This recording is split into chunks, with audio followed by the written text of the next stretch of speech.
Welcome to Strategic Affairs. In the heart of London, where history breathes through every brick and cobblestone, a storm of politics and suspicion has been unfolding. At the center of this storm is a piece of land in Tower Hamlets, near the old Royal Mint. On paper it is just another redevelopment site, but in reality it has become one of the most hotly debated battlegrounds in Britain's modern diplomatic history. The plan to build the largest Chinese embassy in Europe. At first glance, the project sounded like nothing unusual. Countries often upgrade or expand their embassies to handle growing demands. China argued that its current premises on Portland Place were too small and outdated. They said the new embassy would be modern, spacious, and capable of handling everything: visas, consular services, cultural events, political meetings. For Beijing, it was meant to be more than just a building. It was a statement of power, a permanent reminder of China's rising global status, planted right in the middle of Britain's capital. But as soon as the news broke, the whispers began. Too many British officials. This was not just about bricks, glass, and steel. It was about security, espionage, and the clash between two very different visions of the future. The location itself raised eyebrows immediately. The Royal Mint site sits near some of London's most sensitive areas: financial institutions, government offices, transport hubs. Intelligence experts feared that a giant embassy complex so close to these critical sites would be more than symbolic. It could be strategically dangerous.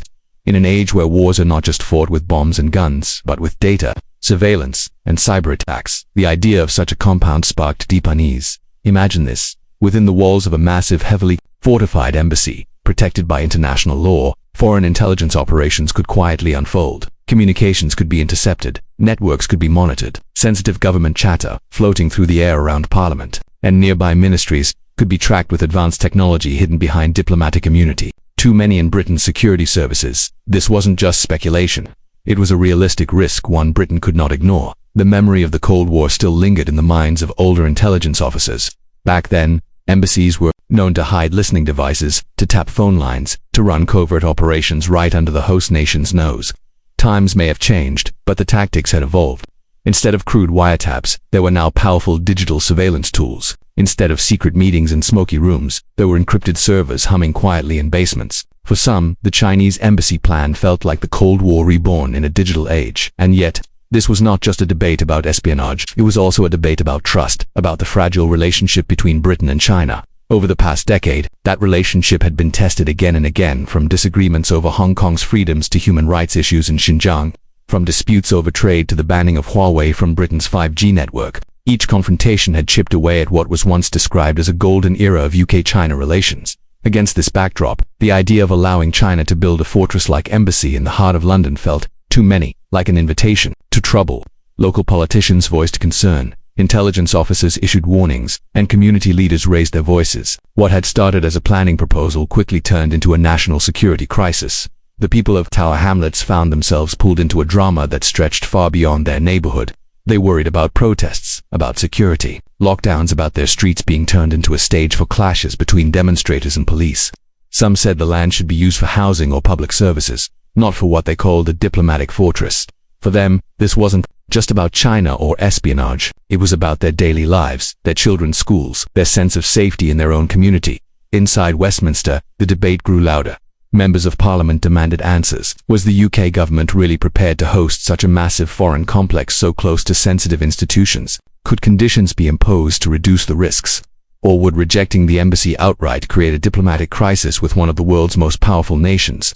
Behind closed doors, secret intelligence assessments circulated among ministers. While their details remained classified, sources hinted that they warned of vulnerabilities, of opportunities that could be exploited by a rival power. The language may have been cautious, but the message was clear: proceed carefully, because the stakes were high. For Beijing, the delays and suspicions were frustrating. Chinese officials dismissed espionage claims as baseless, accusing Britain of paranoia and prejudice. They argued that the new embassy was a practical necessity, not a political weapon. State media pushed back, framing Britain's hesitation as proof of rising anti-China sentiment in Western politics. But for Britain, the matter was never that simple. The embassy had become more than a building project. It had become a symbol of suspicion, of mistrust, of the fragile line between diplomacy and espionage, and that symbol was growing heavier every day. By the time summer arrived, the issue had captured international attention. Journalists dug into the story, uncovering details about underground levels, reinforced structures, and advanced communication systems planned for the embassy.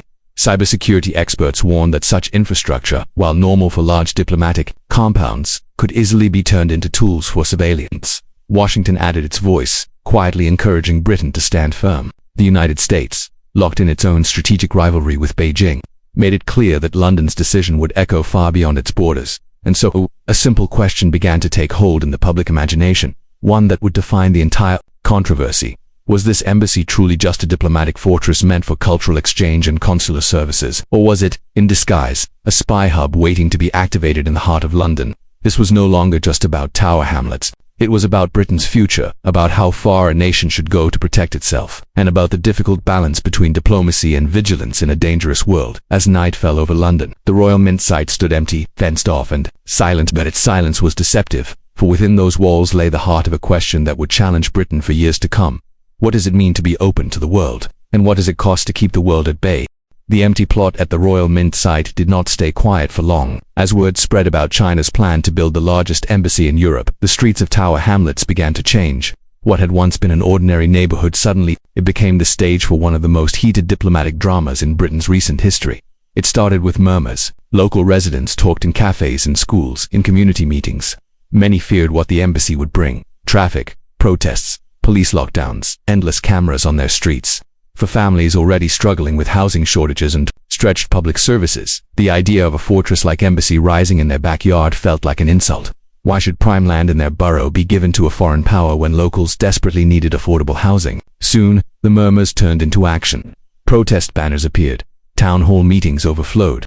Activists began marching in the streets, their chants echoing through narrow roads lined with brick houses. They carried placards that read, "Homes, not embassies, and Tower Hamlets says no."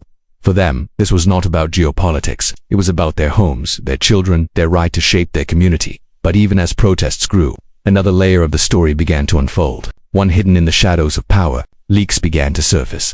Newspapers reported on secret cables and confidential memos circulating inside the government. These documents hinted at a fierce split among Britain's top officials.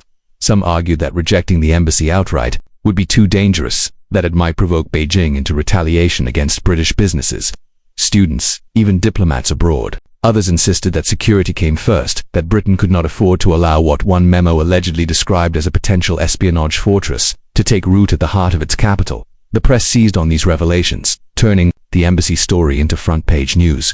Headlines warned of spies at the Mint, secret fears in Whitehall, and London's biggest security gamble. Television debates filled living rooms with fiery arguments. Was Britain being paranoid, or was it finally waking up to a new reality? Inside Parliament, the issue became unavoidable. Members of Parliament stood up to question ministers, demanding answers. Why had this project been approved in the first place? What did intelligence services really know? Could conditions be imposed to restrict what China could build, or was that even possible under diplomatic law? Every question added fuel to the fire, and every cautious answer only deepened the sense of mistrust. The government's public line remained vague. Ministers said the matter was under review, that national security considerations would be taken into account. But behind closed doors, the atmosphere was tense. Intelligence chiefs presented classified assessments. Economic advisors pointed to the risks of angering Beijing. Foreign policy experts warned of the global implications. It was, in many ways, a perfect storm. Security, economy, diplomacy, and politics colliding in one decision. Meanwhile, the protests in Tower Hamlets grew louder.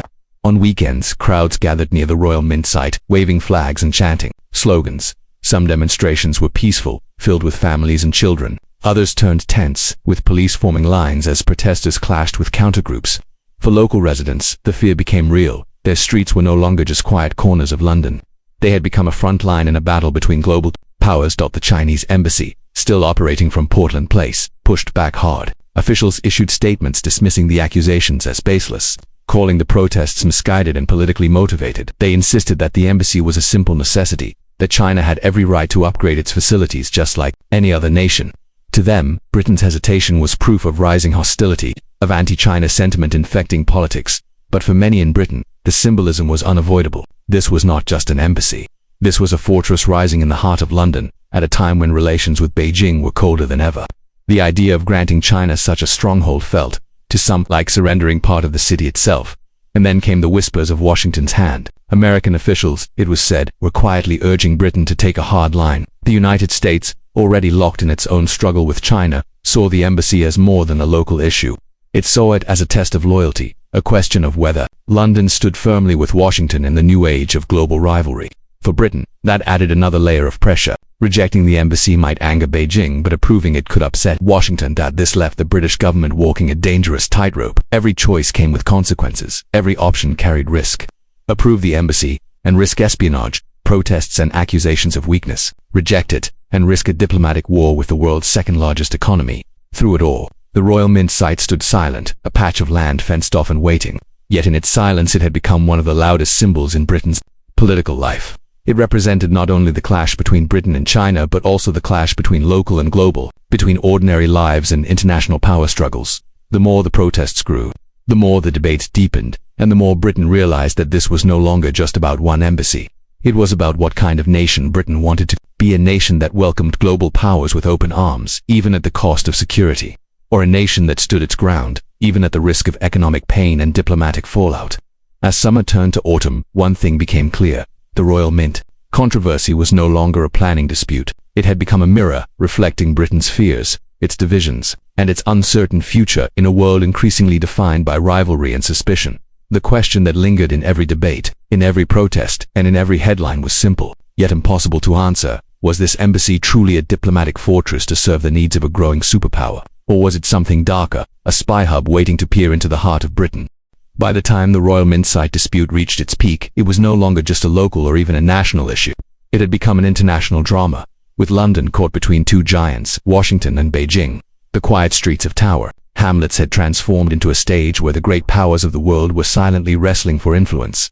For China, the embassy project was more than a building. It was a statement of presence, a symbol of permanence, a declaration that Beijing was here to stay in Europe. For the United Kingdom, however, it was becoming a test of loyalty not just to its own people, but to its allies across the Atlantic. Behind the polished doors of Downing Street, meetings grew tense. American officials, both in private conversations and through diplomatic channels, pressed Britain to reconsider the project. Washington argued that allowing China to construct such a vast and fortified embassy in the capital of one of its closest allies would be nothing short of reckless. They spoke of risks that went beyond espionage, risks of influence, risks of surveillance, risks of giving Beijing a foothold too close to Britain's political and financial heart. Reports leaked that U.S. intelligence had shared alarming assessments with their British counterparts. These assessments suggested that a structure of that scale, built by a government known for its use of advanced surveillance technology, could never be seen as merely diplomatic. Every window, every antenna, every underground chamber could serve dual purposes. To Washington, this was not an embassy. It was a potential fortress of influence, a hub for operations that stretched far beyond visas and cultural exchanges. The British government, already under pressure at home from protests and political critics, now faced the weight of its most powerful allies' expectations. Could Britain afford to ignore the United States? Could it afford to risk straining a relationship that had long been described as the special relationship? On the other side of the world, Beijing's patience was wearing thin. Chinese diplomats spoke in clipped tones, issuing sharp warnings that any rejection of their embassy plans would be taken as a hostile act. Publicly, they insisted the embassy was a necessity, nothing more. Privately, they let it be known that blocking the project would carry consequences for trade, for investment, for cooperation on global issues. The stakes rose with every passing week. British exporters worried that their access to the Chinese market might be at risk. Universities, heavily reliant on Chinese students, feared a backlash that could cost them millions. Companies with ties to China began lobbying quietly, urging the government not to push too hard. But others argued that Britain had no choice but to stand firm, that national security had to come before economic comfort. It was a classic dilemma, security versus prosperity. The debate played out in newspapers, on television, and in Parliament. Was Britain about to compromise its safety for the sake of trade, or was it about to compromise its economy for the sake of politics?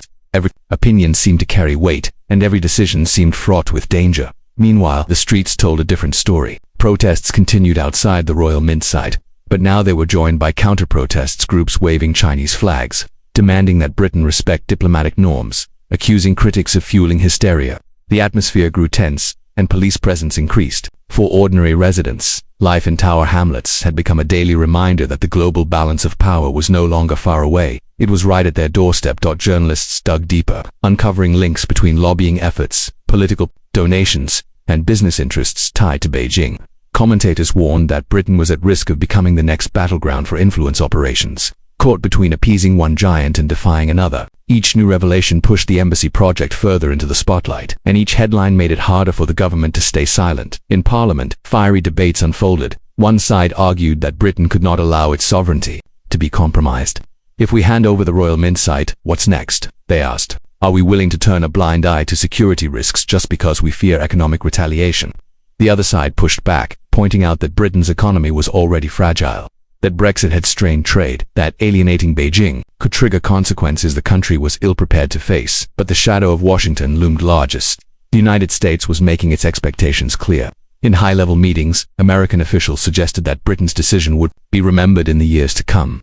Was London truly aligned with Washington in the face of a rising China, or was it wavering? The subtext was impossible to ignore. Rejecting the embassy would please Washington. Approving it could damage the alliance. Caught in this storm, Britain's leaders tried to buy time. They delayed decisions, launched further reviews, and promised consultations. Yet the longer they hesitated, the more pressure built, and the more the Royal Mint site became a symbol of Britain's indecision. For Beijing, the delay was an insult. For Washington, it was a test. For London, it was a no-win scenario. Whatever choice was made would carry costs. Whatever path was taken would reshape Britain's standing in a world increasingly defined by rivalry between superpowers. As winter approached, the controversy showed no signs of cooling. The Royal Mint site remained empty, but it was no longer just a piece of land.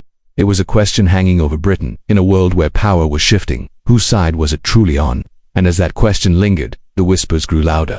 Was this embassy really what China claimed it to be, a diplomatic fortress, a place for visas, trade, and cultural exchange? Or was it what so many feared, a spy hub, disguised as diplomacy, waiting to extend its reach deep into Britain's heart? The Royal Mint site still stood empty, its walls echoing with the voices of history, yet its future uncertain. For years it had symbolized wealth, empire, and the making of money. Now it symbolized something else, the struggle over sovereignty, power, and trust. What was once just a redevelopment project had become a diplomatic battleground, and the time for decisions could no longer be delayed. Inside Whitehall, officials wrestled with the weight of consequence. Reports piled high, intelligence briefings painted stark pictures, and allies pressed harder than ever. The United States warned that anything less than outright rejection would be a gift to Beijing. China, on the other hand, warned that rejection would be treated as hostility. Britain was cornered, every choice leading to confrontation, every path lined with risk. Finally, the verdict came. Tower Hamlets Council, after endless debate, rejected the planning application.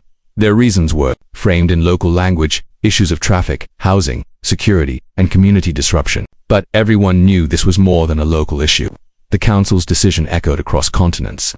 Britain had, in effect, said no. For Beijing, the rejection was a stinging blow.